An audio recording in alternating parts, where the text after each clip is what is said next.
இயேசு பிசாசினால் சோதிக்கப்படுதல். இயேசு ஞானஸ்நானம் பெற்ற பிறகு பிசாசினால் சோதிக்கப்பட்ட நிகழ்வை வேதாகமத்தில் மத்தேயு 4, 1-11, மார்க்கு 1, 12-13 மற்றும் லூக்கா 4, 1-13 ஆகிய அதிகாரங்கள் விவரிக்கின்றன. இது அவரது ஊழியப் பணி தொடங்குவதற்கு முன் நிகழ்ந்தது. இயேசு பரிசுத்த ஆவியால் நிரப்பப்பட்டு யூதேயா வனாந்தரத்திற்கு அழைத்து செல்லப்பட்டார். அங்கு அவர் 40 நாட்கள் உபவாசம் இருந்தார். 40 நாட்களுக்குப் பிறகு இயேசுவுக்கு மிகுந்த பசி உண்டானபோது பிசாசு அவரை சோதிக்கத் தொடங்கியது. முதல் சோதனை, மாம்சத்தின் இச்சை. பிசாசு இயேசுவை நோக்கி, "நீர் தேவனுடைய குமாரனானால் இந்த கற்களை அப்பங்களாகும்படி சொல்லும்" என்றது.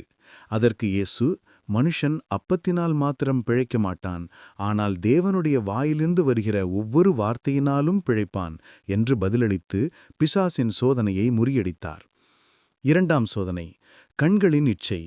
பிசாசு இயேசுவை ஒரு உயரமான மலைக்கு அழைத்து சென்று உலகத்தின் எல்லா ராஜ்யங்களையும் அவற்றின் மகிமையையும் காண்பித்து, "நீர் என்னை பணிந்து கொண்டால் இவை அனைத்தையும் உமக்குத் தருவேன்" என்றது. அதற்கு இயேசு, "உன் தேவனாகிய கர்த்தரை பணிந்து கொண்டு அவர் ஒருவருக்கே ஆராதனை செய்வாயாக என்று எழுதியிருக்கிறது" என்று கூறி பிசாசை துரத்தினார். மூன்றாம் சோதனை, ஜீவனத்தின் பெருமை.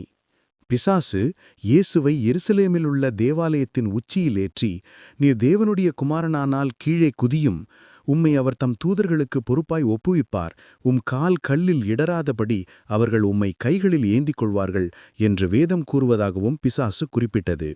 அதற்கு இயேசு, "உம் தேவனாகிய கர்த்தரை சோதிக்காதிருப்பாயாக என்றும் எழுதியிருக்கிறது" என்று பதிலளித்து பிசாசை தோற்கடித்தார்.